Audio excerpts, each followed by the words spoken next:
ಪುತ್ತೂರು ಪ್ರೇಮ ವಂಚನೆ ಹಾಗೂ ಅತ್ಯಾಚಾರ ಪ್ರಕರಣದಲ್ಲಿ ನಾಪತ್ತೆಯಾಗಿದ್ದ ಪುತ್ತೂರಿನ ಬಿಜೆಪಿ ಮುಖಂಡ ಜಗನ್ನಿವಾಸ್ ರಾವ್ ಅವರ ಪುತ್ರ ಕೃಷ್ಣರಾವ್ನನ್ನ ಪೊಲೀಸರು ಶುಕ್ರವಾರ ಬಂಧಿಸಿದ್ದಾರೆ ಎಂಬ ಮಾಹಿತಿ ಲಭ್ಯವಾಗಿದೆ. ಯುವತಿಯೊಂದಿಗೆ ಹಲವು ವರ್ಷಗಳಿಂದ ಪ್ರೇಮ ಸಂಬಂಧ ಇಟ್ಟುಕೊಂಡು ದೈಹಿಕ ಸಂಪರ್ಕ ಬೆಳೆಸಿದ್ದ ಆರೋಪಿ ಕೃಷ್ಣರಾವ್ ಯುವತಿ ಗರ್ಭಿಣಿಯಾದ ವಿಷಯ ತಿಳಿದಾಗ ನಾನು ಮದುವೆಯಾಗಲ್ಲ ಎಂದಿದ್ದ.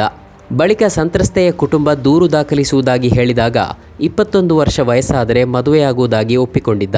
ಶಾಸಕ ಅಶೋಕ್ ರೈ ಮಾತುಕತೆ ನಡೆಸಿ ಮದುವೆಯಾಗುವುದಾಗಿ ಹುಡುಗ ಒಪ್ಪಿಕೊಂಡ ಮೇಲೆ ಕೇಸ್ ಬೇಡ, ಮುಚ್ಚಳಿಕೆ ಬರೆಸಿ ಅಂತ ಹೇಳಿದ್ದರು. ಅಶೋಕ್ ರೈ ಮಾತಿನಂತೆ ಸಂತ್ರಸ್ತ ಯುವತಿಯ ಕುಟುಂಬಸ್ಥರು ಮುಚ್ಚಳಿಕೆ ಬರೆಸಿ 21 ವರ್ಷ ವಯಸ್ಸಾದರೆ ಮದುವೆ ಮಾಡಿಸುವುದಾಗಿಯೂ ಇಲ್ಲವಾದಲ್ಲಿ ಕಾನೂನು ಕ್ರಮಕ್ಕೆ ಮುಂದಾಗುವುದಾಗಿಯೂ ಬರೆಸಿಕೊಂಡಿದ್ದರು. ಆದರೆ ಕೇಳಿದ ಕಾಲಾವಕಾಶ ಮುಗಿದು ಹುಡುಗನಿಗೆ 21 ವರ್ಷ ವಯಸ್ಸಾದ ಬಳಿಕವೂ ಆರೋಪಿ ಮತ್ತು ಆತನ ಕುಟುಂಬದವರ ಪತ್ತೆ ಇಲ್ಲದ ಕಾರಣ ಸಂತ್ರಸ್ತೆಯ ಕುಟುಂಬಸ್ಥರು ಜಗನ್ನಿವಾಸ್ ರಾವ್ ಜೊತೆ ಈ ಕುರಿತು ಕೇಳಿದಾಗ ಆತ ಒಪ್ಪುತ್ತಿಲ್ಲ ಎಂದು ಹಿಂಜರಿದಿದ್ದಾರೆ. ಅಲ್ಲದೆ ಅಂದಿನಿಂದ ಆರೋಪಿ ಕೃಷ್ಣರಾವ್ ಕೂಡ ತಲೆಮರೆಸಿಕೊಂಡಿದ್ದ. ಈ ಬೆಳವಣಿಗೆಯಿಂದ ಬೇಸತ್ತ ಸಂತ್ರಸ್ತೆಯ ಕುಟುಂಬ ಆರೋಪಿ ವಿರುದ್ಧ ದೂರು ದಾಖಲಿಸಿದ್ದರು. ಆ ವೇಳೆಗಾಗಲೇ ಸಂತ್ರಸ್ತೆಯ ಹೆರಿಗೆಯಾಗಿದ್ದು ಗಂಡು ಮಗು ಜನಿಸಿದೆ. ಇದೀಗ ಪೊಲೀಸರು ಕೈಕೊಟ್ಟಿದ್ದ ಆರೋಪಿ ಪುತ್ತೂರಿನ ಬಿಜೆಪಿ ಮುಖಂಡ ಜಗನ್ನಿವಾಸ್ ರಾವ್ ಪುತ್ರ ಕೃಷ್ಣರಾವ್ನನ್ನ ಮೈಸೂರಿನಲ್ಲಿ ವಶಕ್ಕೆ ಪಡೆದಿದ್ದಾರೆ. ಶುಕ್ರವಾರ ರಾತ್ರಿಯೇ ಆರೋಪಿಯನ್ನ ಪುತ್ತೂರಿಗೆ ಕರೆತಂದಿದ್ದಾರೆ ಎಂಬ ಮಾಹಿತಿ ಇದೆ. ಪೊಲೀಸರು ಶನಿವಾರ ಸಂಜೆ ವೇಳೆಗೆ ನ್ಯಾಯಾಲಯಕ್ಕೆ ಹಾಜರುಪಡಿಸುವ ಸಾಧ್ಯತೆ ಇದೆ. ಕಳೆದ 10 ದಿನಗಳಿಂದ ತಲೆಮರೆಸಿಕೊಂಡಿದ್ದ ಆರೋಪಿಯನ್ನ ಬಂಧಿಸಬೇಕೆಂದು ಹಲವು ಸಂಘಟನೆಗಳಿಂದ ಪ್ರತಿಭಟನೆಗಳು ನಡೆದಿದ್ದವು.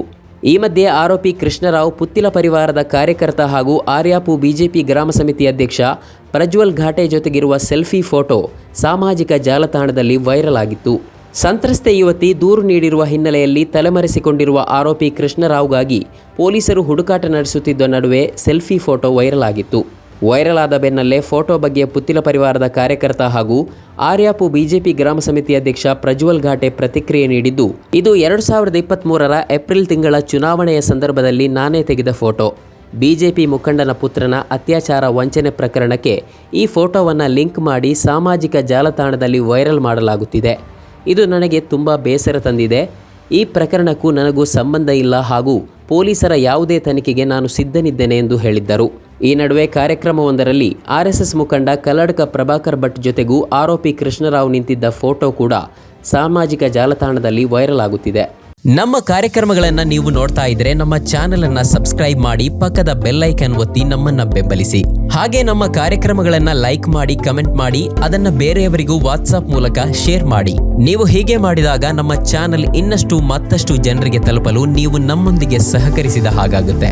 ಇದು ನೀವು ಯಾವುದೇ ಖರ್ಚಿಲ್ಲದೆ ಕೆಲವೇ ಸೆಕೆಂಡುಗಳಲ್ಲಿ ನೀಡಬಹುದಾದ ಸಹಕಾರ. ಧನ್ಯವಾದಗಳು.